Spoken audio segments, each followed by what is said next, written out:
Good morning dear student. आज इकाई third अगला चैप्टर तत्वों का वर्गीकरण और गुणधर्मों की आवर्तिता के बारे में अध्ययन करेंगे।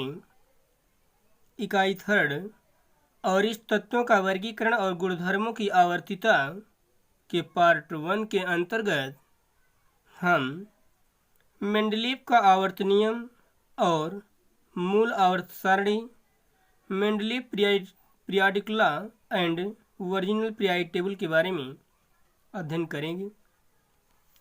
सबसे पहले हमारी बात को ध्यान से सुनिएगा। तत्वों का वर्गीकरण और गुणधर्मों की आवर्तिता। सबसे पहले तत्वों और उनके यौगिकों में वैज्ञानिकों ने तत्वों के गुणों में समानताएं खोजना और उनको क्रमबद्ध अध्ययन करने के लिए विभिन्न तत्वों के गुणों में समानताएं खोजना, समानताओं के अनुसार तत्वों को समूहों में वर्गीकृत करना और विभिन्न समूहों में संबंध स्थापित करना बहुत आवश्यक समझा। उन्होंने बताया कि यदि तत्वों का सरल और क्रमबद्ध से अध्ययन करना है तो सबसे पहले हम तत्वों में समानताएं खोजेंगे कि कौन कौन से ऐसे तत्व हैं जो गुणों में समानताएं प्रदर्शित करते हैं। ठीक है, जब हम तत्वों में समानताएं खोज लेंगे तभी हम तत्वों का सरल और क्रमबद्ध से अध्ययन कर सकते हैं। ठीक है ना। जब पीरियड टेबल का निर्माण मेंडलीव ने सबसे पहले किया, इसके पहले भी कई वैज्ञानिकों ने इस पर अध्ययन किया, जैसे डाबेराइनर, न्यूलैंड, मेंडलीव, लोथर मेयर। ये सभी वैज्ञानिकों ने इस पर कार्य किया। जब मेंडलीव ने अपना पहला आवर्त सारणी का निर्माण किया था, ये बनाए थे, तो उस समय सिर्फ 60 से कम ही तत्वों ज्ञात थे। इस समय तो लगभग 118 तत्व ज्ञात हैं, जिसमें 90 तत्व स्वतंत्र अवस्था मुक्त अवस्था में पर्यावरण में पाए जाते हैं और जो शेष हैं वो मानव के द्वारा बनाए गए हैं। हमारी बात को ध्यान समझिएगा। तो ये आवर्त सारणी का आवश्यकता क्या पड़ी कि आवर्त सारणी बनाई जाए। आवर्त सारणी की आवश्यकता इसलिए पड़ी कि जो इतने तत्व हैं, सभी तत्वों का अलग अलग अध्ययन करना कठिन होगा। यदि हमको तत्वों में समानताएं मालूम हो जाए कि कौन सा तत्व किसमें समानता प्रदर्शित करता है, तो हम उस एक तत्व का अध्ययन करने से जो उसके समान तत्व होंगे, उन सभी तत्वों के गुणों के बारे में आसानी से अध्ययन कर ले जाएंगे। हमारा कहने मतलब यह है कि एक ही क्लास में यदि हम 6, 7, 8, 9, 10 का वालों को बैठा दें तो वहाँ पर पढ़ाना मुश्किल हो जाएगा। वर्गीकरण इसीलिए किया गया है कि जो समान बच्चे हैं, जो 6 लायक है उनको 6 में, जो 7 लायक है उसको 7 में बैठाया जाए, जो 8 हैं 8 के बच्चे उसको 8 में बैठाया जाए, 9 को 9 में और 10 को 10 में बैठाया जाए। यदि उन्हीं को एक ही साथ बैठा के पढ़ाना पड़े तो बहुत कठिन हो जाएगा। लेकिन यदि उनको वर्गीकृत हम कर देते हैं, अलग अलग कर देते हैं, तो हमको पढ़ाने में आसानी होती है। ठीक वही कंडीशन यहाँ पर है कि मेंडलीव और वैज्ञानिकों ने जो इस पर अध्ययन किया, उन्होंने यह भी कहा कि आवर्तों जो तत्व इतने ज्ञात हुए हैं, यदि हम इनमें तत्वों में समानताएं हमको मालूम हो जाएं कि कौन सा तत्व किससे संबंधित है, जैसे 6 का बच्चा है तो कौन सा 6 का बच्चा है उसको उसी में बैठाया जाए। यदि हमको इस प्रकार से तत्वों में भी समानताएं मालूम हो जाएं तो हमको अध्ययन करना आसानी होगी। तत्वों के गुणों के और उनके समानताएं, उनके रासायनिक गुण और भौतिक गुणों का अध्ययन हम आसानी से कर सकते हैं। इसी कारण से आवर्त सारणी का आवश्यकता पड़ी। सबसे पहले मेंडलीव ने अपनी आवर्त सारणी दिया। सबसे पहले मेंडलीफ ने अपनी आवर्त सारणी दिया। वैज्ञानिक डी.आई. मेंडलीफ 1869 में मेंडलीफ ने तत्वों और उनके यौगिकों के तुलनात्मक अध्ययन से निम्नलिखित निष्कर्ष निकाले।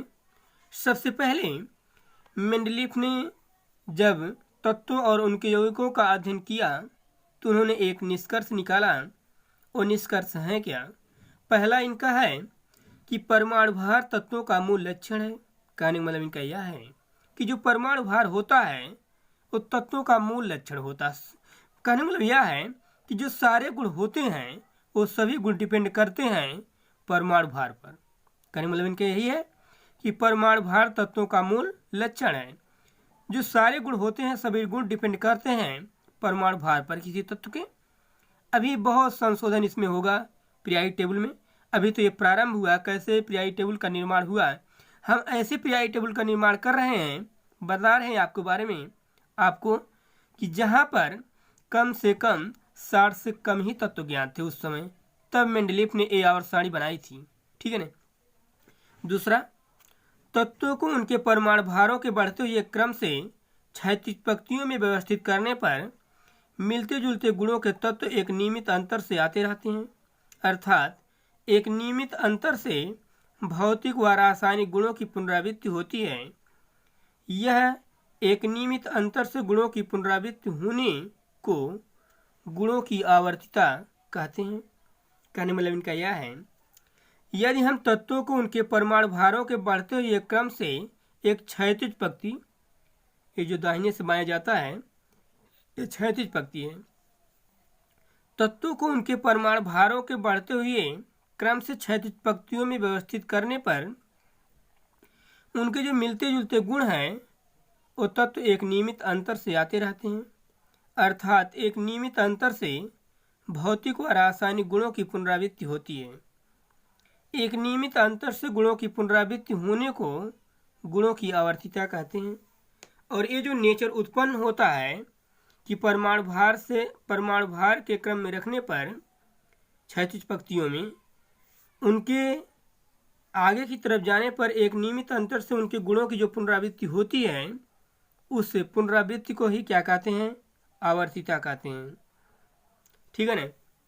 यहाँ पर हम इसको दिखाए हैं पीरियोडिक टेबल को, यहाँ देखेंगे आप।